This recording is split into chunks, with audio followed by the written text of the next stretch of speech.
Hey everyone, Metagross Freak here. I thought because of patch 5.22 on League of Legends, it might be a good idea to go over what I think are good masteries for a number of the AP champions that I play. Um, Now these are all my opinions, and you're welcome to agree or to have other options, but I just thought since I'm level 30 and the champion the champions I play I know pretty well. I thought I'd give my opinion on what I think is good. So starting off with Maokai, I usually play Maokai as a jungle rather than a top, and so these are my opinion of what I think is good. Um, I pick the bonus armor and magic resist because Maokai already has a good amount of health regen from his passive. If you want, you can go with recovery because having more health regen is nice, but if you're building him full HP, if you're building him with lots of HP, you really don't need it because you're going to have so much health and it heals for a percent amount of your HP that really this +2 health regen per 5 seconds is going to fall off really quickly. Don't know why I saved that. Next up, I'm picking Tough Skin, taking 2 less damage from champion and monster basic attacks, again because he's a jungle, and it'll help protect him against your top laners, your assassins, and your ADCs. As opposed to Explorer, while it is true that Maokai is slower, I view taking less jungle damage as being a little bit better than being a little bit faster. Um, Next up, I'm choosing Runic Armor because having basically some tenacity. Oh, I'm sorry, I misread that one. That's the bonus to the shield and healing. Like I mentioned before, his passive gives him a good amount of healing for a percent of his HP, and being able to increase that by an additional 8% is great, especially if it stacks with Spirit Visage. Maokai can heal for a huge amount of his HP every time his passive activates. This is as opposed to Veteran Scars. Veteran Scars is a good ability, but 4% health I viewed as being... wait, hold on, revert. There we go. I viewed 8% healing as being better than plus 4% health, because especially if you're building Cinder Hulk, you're going to have a lot of health anyway. For tier 4, I go with Insight, because having 15% reduced cooldown on Flash and Smite is really good. And again, with the health regen, you really don't need the health regen. I'm choosing the Tenacity because Maokai, slow as it is, and he needs some speed, more so than 12 movement speed. As opposed to Legendary Armor, I find that in team fights, Maokai's ultimate is enough damage reduction for the team that you really don't need it, and I'd rather personally just have Tenacity to protect him against crowd control, especially silences, which can really, if silences and stuns, which can really ruin his day. For the capstone, I choose Strength of the Ages. Large monsters and siege minions that you or nearby allies kill grant you 20 health and 10 permanent health. Oh, sorry, 20 health for monsters and 10 health for siege minions. I don't know why it's blinking like that, I'm sorry. After reaching the maximum bonus of 300, you receive 100 HP as health. I think if you're ganking, having the siege minions give you extra health is nice, and it encourages you to farm more because you only need 15 large monster kills in order to reach that extra bonus for more HP. And that makes up for the HP you're not getting from Veteran Scars. For Cunning, I go with Savagery because adding basic attacks, having your basic attacks and Maokai's W deal an extra 5 damage to minions and monsters is nice. Runic Affinity gives him 15% longer buffs. Meditation, one of Maokai's biggest fall downs, his flaws, is his mana issues. And having extra mana regen is going to be really nice when you don't have blue buff up. And then you have a Dangerous Game to give you just a little bit more health, because you really don't need the bonus health regen, but giving you 5% of your missing mana is going to be really nice, especially at the end of team fights. Next up, I'm going to go with Malphite, one of my favorite champions, but I haven't played him in a while. For Malphite, he definitely you want to get the health regen for, because more so than the armor and magic resist, because especially since Malphite's W gives him free armor. But the health regen is definitely something that Malphite needs early game.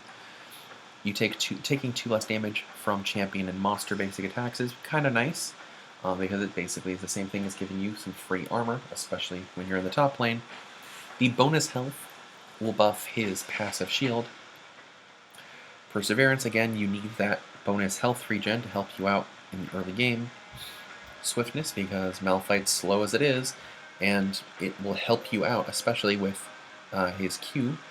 Your Q will give you bonus movement speed, and you don't want to lose that bonus movement speed in the second or two you have it.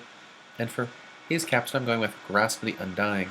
Every 4 seconds in combat, your next basic attack against an enemy champion steals life equal to 3% of your max health.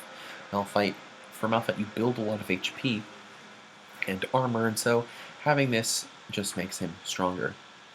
For Malphite, however, I choose to go a little bit more offensive, since you're not going to be building a lot of AP on him, unless you build, say, a Rylai's Crystal Scepter or a Rod of Ages. So I go with Sorcery to give a little bit bonus damage on spells and abilities.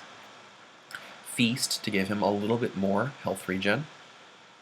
Though I still think the 20-second cooldown on Feast is a little ridiculous, but I find this better than Double-Edged Sword. Get a little bit of natural talent. The extra attack damage helps with his W, and the ability power will help a little bit for adding damage. And then the last one, Oppressor. You deal 2.5 increased damage to targets with impaired movement, and with Malphite's Q and his E and his ultimate, you are going to be doing a little bit bonus damage, which is really nice. Next champion up is Orianna, and I probably won't be going through all these, just champions I play more often, just in case you're wondering. For Orianna, I put most of my points in Ferocity, with Sorcery for increased damage, because she needs it early game. Feast to give her a little bit of health regen, which will be nice again early game. The natural talent, especially because of her passive, that attack damage and ability power are going to be nice. Oppressor, because her ultimate and her W give a little bit of CC, which will give her increased damage. Piercing Thoughts for some magic pen, and Deathfire Touch just for a little bit more ability power to help her in lane.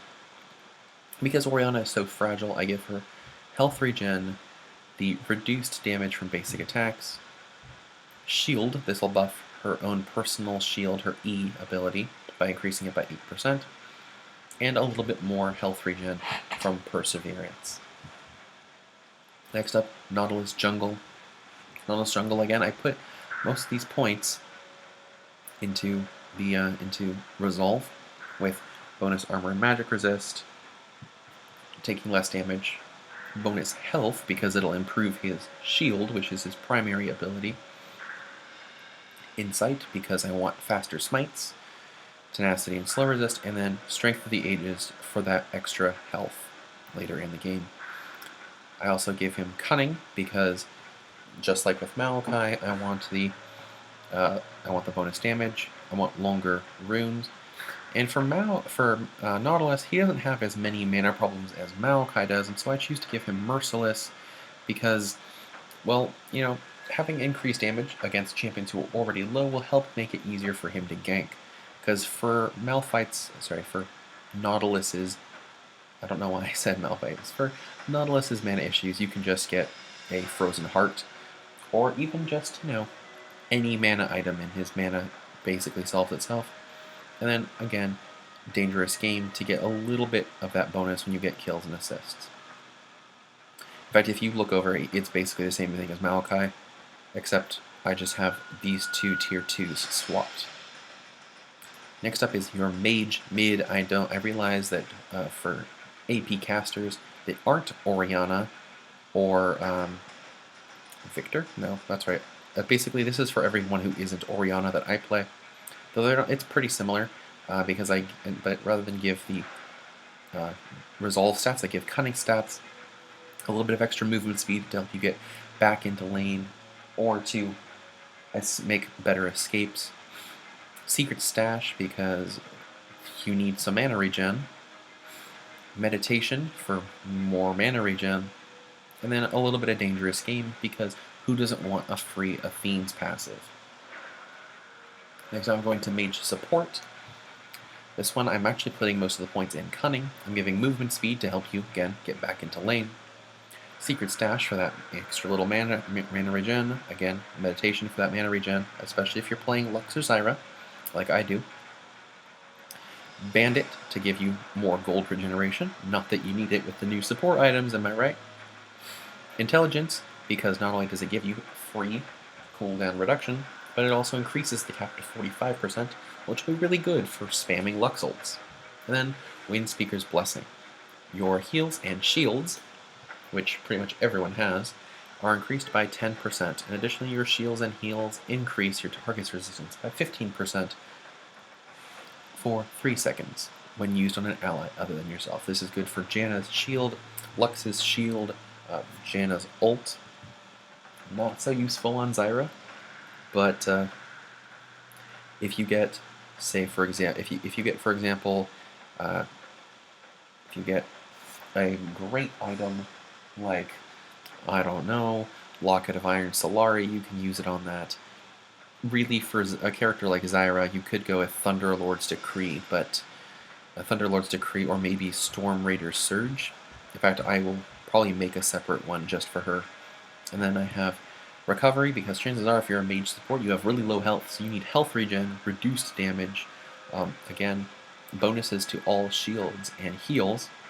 That's plus 8% and 10%. So you're getting 18% on your shields and healing, which is pretty nice. And then bonus health regen to help keep you alive. I like playing Zac, so I put some points for Zac, but I split it up a little weird, as you may be noticing. I put those bonus points into armor and magic resist because, again, early game you want to stay alive when you're jungling. Reduced damage, bonus health, health regeneration, which is amazing on Zac, that tenacity, and strength of the ages to give him more HP. I split these last 12 points up between Savagery, so you deal more damage in jungle, Runic Affinity, Sorcery, and Feast. I really didn't feel like giving him more ability power or giving him the Merciless plus like Bandit was really worth it. So that was my opinion. I might change that later on.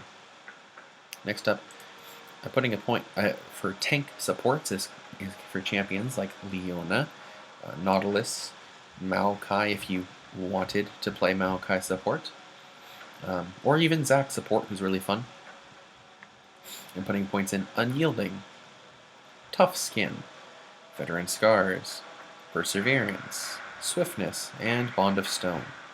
With Cunning points, Wanderer to get you back into lane because you're slow as hell, Secret Stash, Merciless, and Bandit. Kind of similar to the Mage support. If you look, it's very similar to Mage support, except I just organized the points a little bit differently in the bottom tiers. And lastly, I don't really play AD, so this is just what I view as being a good AD ability. AD, I have a Fury, Feast, because up to equal, because they attack speed, Feast. This is an AD one, I don't know why. I don't like the Lifesteal and Spell Vamp though, that's just my preference. So I choose Natural Talent, Oppressor, because any CC makes you deal more damage, the Armor Penetration, and then either Fervor of Battle or Warlord's Bloodlust, depending on whether you play a crit champion or anything else. So those are my opinions on what I think are good masteries. Until next time, I'm Metagross Freak, and thank you for listening to my opinions.